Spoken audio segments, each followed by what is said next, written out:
Partenza regolare per questa metri 800 al femminile, 2 giri, vedremo se c'è qualcuno che avrà voglia di dettare subito un ritmo importante. Vediamo leggermente arretrata l'atleta della Forestale, del Buono, mi guarda, ripeto, soprattutto anche ritmi più veloci, più tranquilli dei metri 1500, sicuramente riuscirà a migliorare e a recuperare in questa secco da parte di gara l'atleta iscritta con la Forestale. Gara subito lanciata forte, vediamo anche se abbiamo errato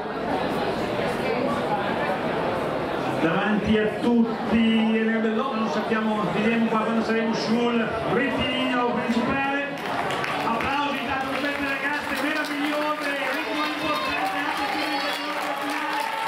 Vedremo crono importante, abbiamo visto anche una Lipri, poi su dopo Irene Pandessari, eccola qua, quindi è lanciata la grande, grazie anche a una Lipri che nella starting list può tagliare i metri 800, non abbiamo visto il passaggio di 8, sicuramente veloce. Adesso Irene Pandessari, la ragazza di Frareggio che si è messa davanti a tutte a tirare la gara, gran coraggio per la ragazza nata nelle file del GS Triacomo e adesso va davanti a tutti.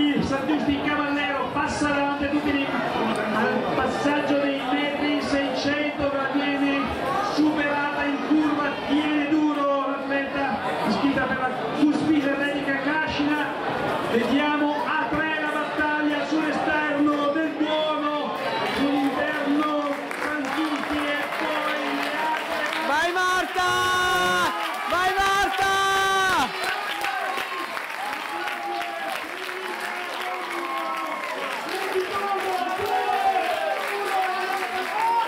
Grande Marta! Grande Federica! Buono, buono! La nostra curiosità è stata